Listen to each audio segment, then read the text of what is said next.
ever-evolving digital landscape, for your business to thrive, you must adapt or die. Welcome to Marketing in the Age of AI, the podcast helping you harness the power of AI and marketing tools to revitalize and grow your business.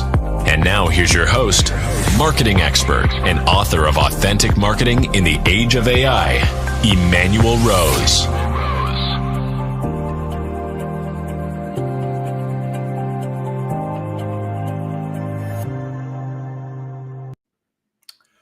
Welcome to this episode of Marketing in the Age of AI.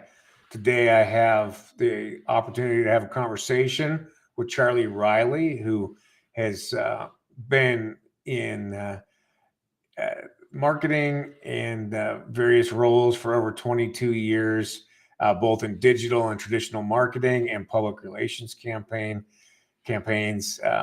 email marketing, and multi or omni-channel marketing campaigns. So, Charlie, I'm really excited to have you here and talk about what you're getting into in this crazy dynamic time that we're in. Yeah, thanks for having me, Emmanuel. Yeah, you betcha.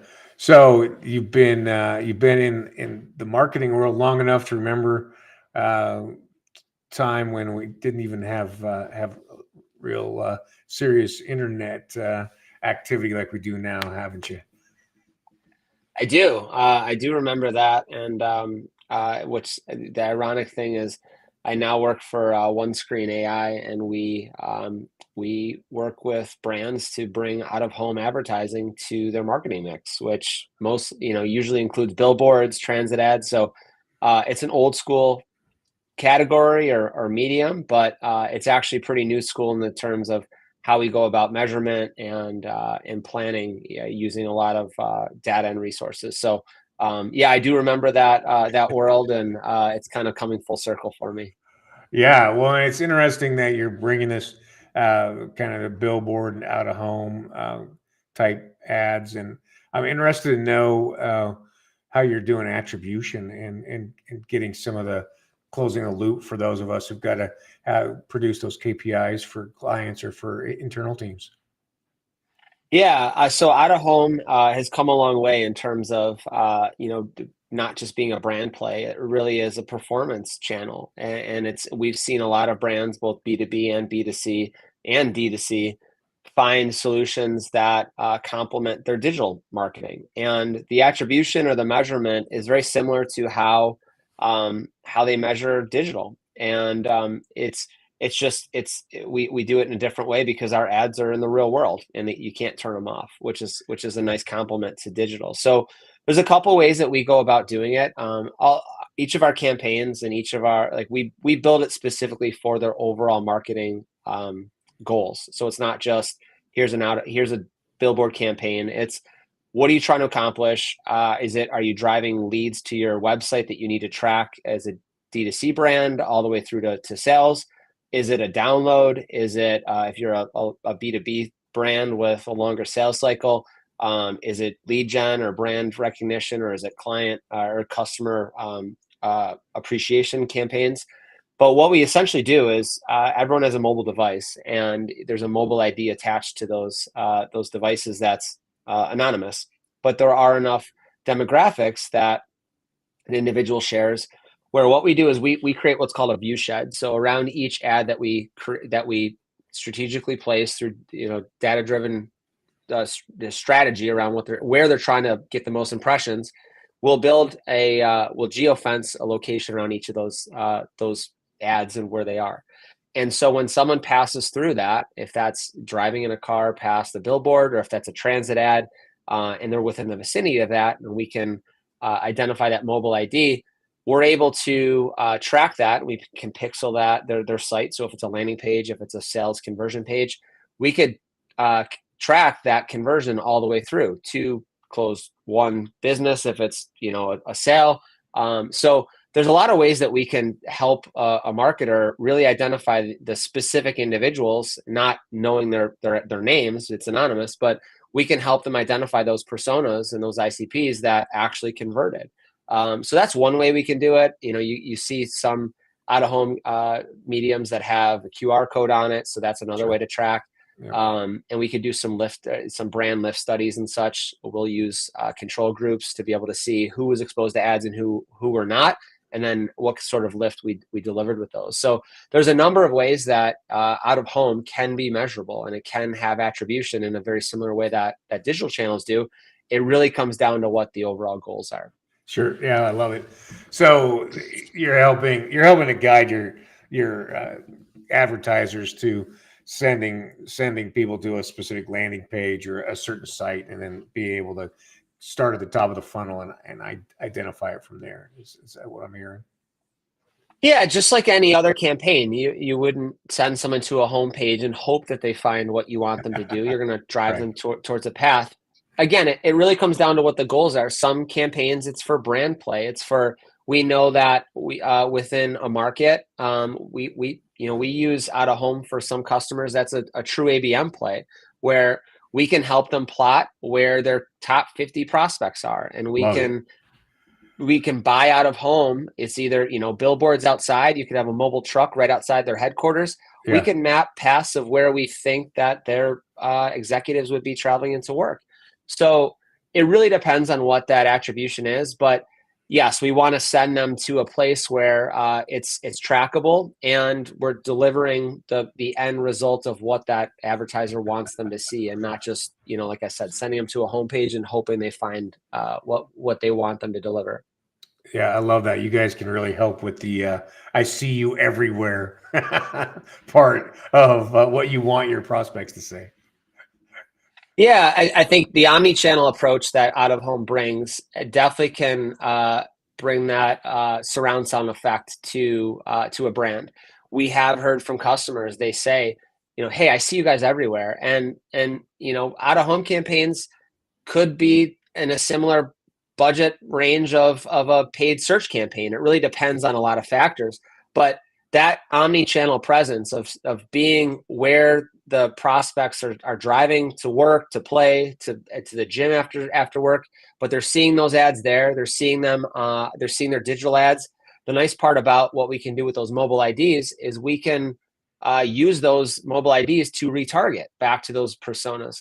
So you truly do get a surround sound effect of, I just saw those billboards, and then I was served up retargeting ads. And so there is a bigger presence of, wow, you guys are everywhere, when, that might not actually be the case in terms of their and how much they're spending on a budget, but it definitely amplifies, especially, and it sort of negates this digital ad fatigue that I think a lot of brands are starting to see.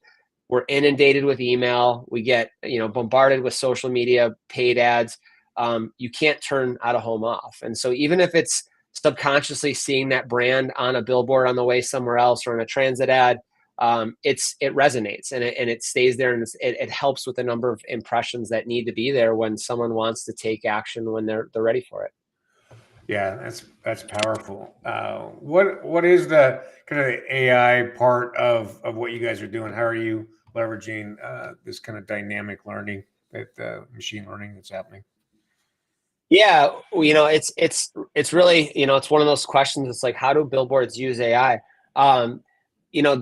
The aggregation of the campaigns that we run and that we do for across the board, and in different markets, we have a ton of data. We use, really probably hundreds of data sources to be able to identify retail data, like purchase data for D2C brands. We can use, like I said, for a conference, we can use data knowing that, say they're flying into Dallas or Chicago for a conference, someone might be going into Midway versus O'Hare, and we have the data to be able to help them understand if you're going to do billboards at the luggage, the baggage claim, you probably don't want to be in the one that people aren't going to be flying into. But we use a lot of data to be able to help identify the right places of where audiences may be. Another resource that we're using AI for is to help on the creative side, because out of home is a mix of science and art. And the science part is the strategy, using the data sources to place ads in the right place in the right locations, but also measure it. But then there's the creative side. You need your ad needs to stand out. It needs to be somewhat bold sometimes. But you can't use too many words. You can't have a really long URL string when someone's going by it possibly quickly. They're not going to remember that. So we use a tool to help our advertisers suggest basically a score of, hey, you might want to move the logo on the left-hand side to the right-hand side because you're on a right-hand read. You're on the same side as traffic versus on the opposite side. Or you're using too many words, you might want to shorten that and you'll have a better impact. So we're using tools like that and using AI to help advertisers create better creative. And we've seen some of our advertisers, I think about 30%, they've adjusted their creative based on those suggestions. And so they're getting better at telling their story in a succinct way. And we're helping to deliver that creative in the locations that we've strategically picked for them. That's cool. How much of what you're doing is on on digital screens versus a fixed piece of a billboard or something? Yeah, that's a great question. A high percentage, because digital out of home, the benefits of digital out of home are that you can have an ad running in hours. You can change the creative. And so we see a great deal of that. And it really depends on, some cities have adapted or adopted digital screens more than others. But static billboards, the ones you typically see on the side of throughways or highways, those have a place too. And there's a longer lead time, but wow, do those things stand out? And so what we usually do with a client or a customer is we'll look at, again, we ask them a lot of questions. What are your overall marketing goals? Where are you trying to, what does your ICP look like? And usually the plans that we create have a pretty healthy mix of digital out of home, programmatic out of home. It might be in bars. It might be in restaurants. It might be, the Link New York City, those executions there. And then it might be a mixture of static ads as well. So usually it's a healthy mix of those, but we have over 1.2, I think, million pieces of inventory that we can use across the country.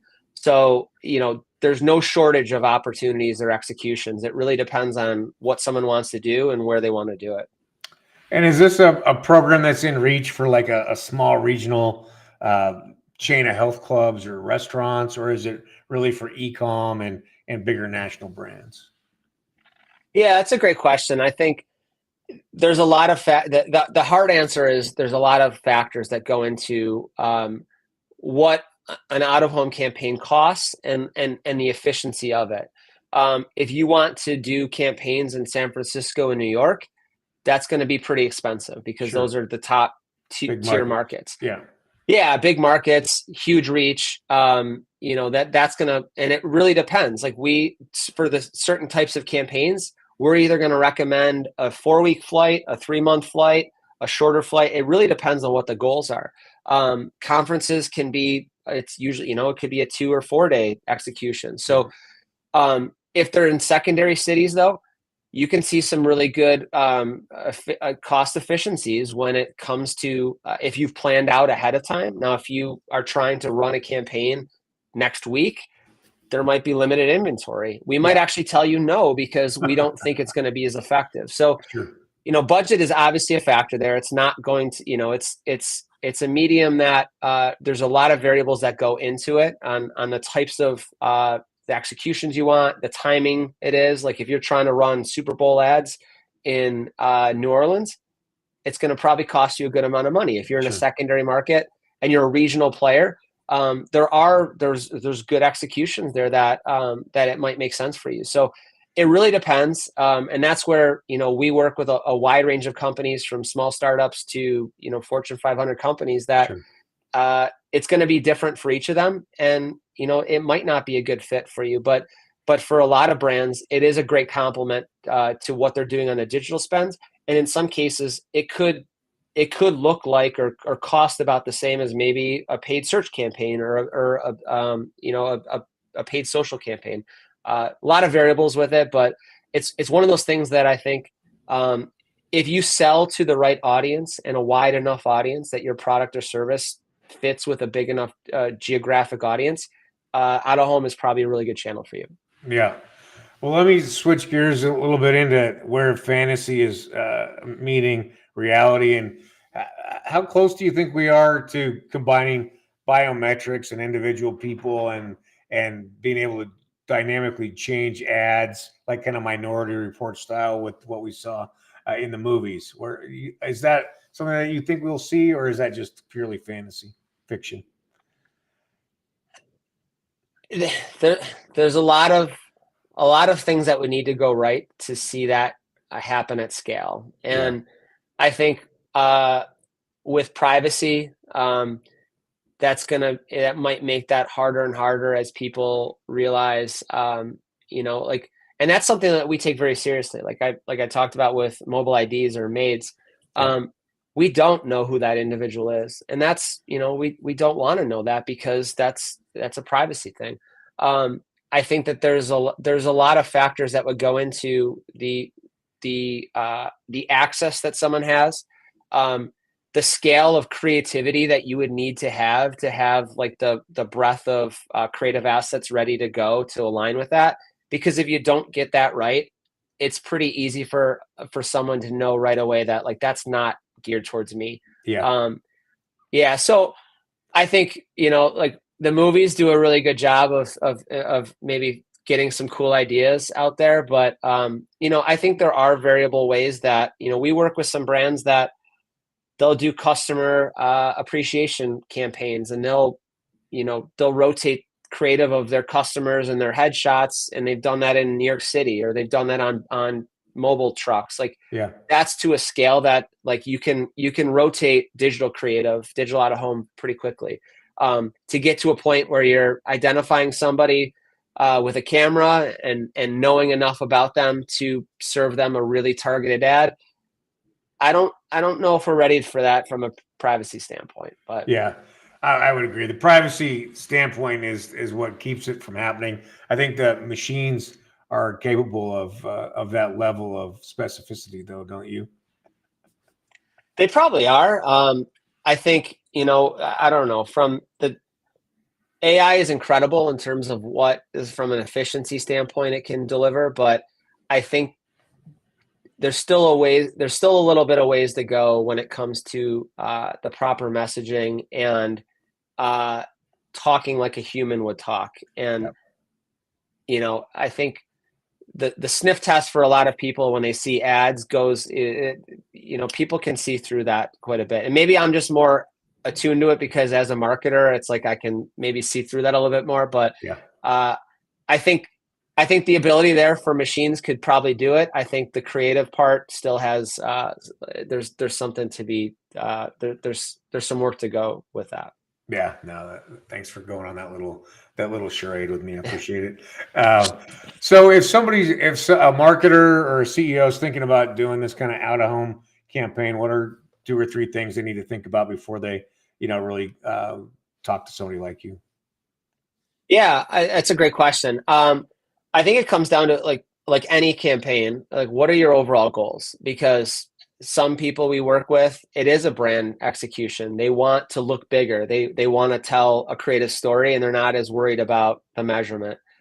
Some we work with is very strictly about measurement, and they're going to treat out of home in a very similar way that they do with digital. So really having a good grasp of what you want to accomplish with out of home, it needs to fit into your overall marketing mix. It shouldn't just be looked upon as a secondary channel. So it should tie into, how does the creative look on digital? Are you advertising in the same locations, and can you measure that the right way, or do you have the right steps in place to be able to do that? So those are a couple of things that I think that a marketer or an executive would want to think about. Um, I think they need to know, it's there is a science and art to it. I think it's not so much as like, oh, that's a cool billboard, or we'd like to do that. There's a science to having the right data sources to be able to pick from the vast inventory that there is, because they could go direct to one of these large companies that owns a lot of outdoor inventory, Yeah. but they're going to be limited with what they get because of what they own. Or they could work with a local or a regional ad agency who might do some out of home media buying, but they may not have the measurement part to it. So I think they just need to, if you're thinking about out of home, it's a great channel that complements digital. You just have to know what your overall goals are. And you have to think about like the process that goes into doing it well, just like you would do any other, how you'd plan, execute, and measure any other marketing channel. I love it. Yeah. We always got to pay attention to the fundamentals before we go writing checks, right? Yeah, it's kind of, there's a reason there's a big industry that's specifically focused on out of home advertising. If you've never worked with out of home before, it can be time consuming. You might not have the access to data. The measurement side, if you don't know how to do that, can be, it could be like any other channel. There could be waste if you don't execute that properly. So, it's, a lot of companies, they outsource SEO because there's expertise in that. They outsource different channels. So, out of home could be looked upon in the same way. Yeah, I got you. Well, if you go ahead and take care of your dog, that's probably getting some Amazon packages right now,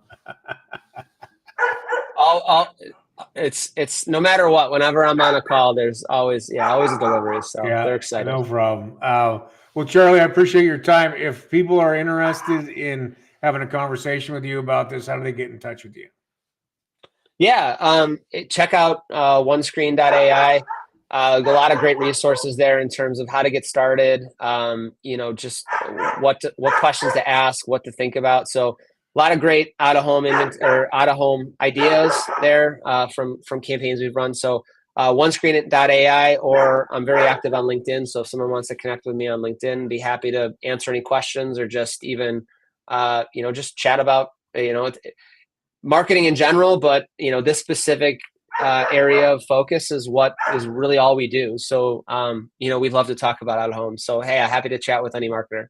All right. Well, again, I appreciate you taking time to chat with me today, and look forward to seeing what else you guys develop as things continue to progress. So thank you. Yeah, thanks for having me. I appreciate it. All right. You have a great day. You too.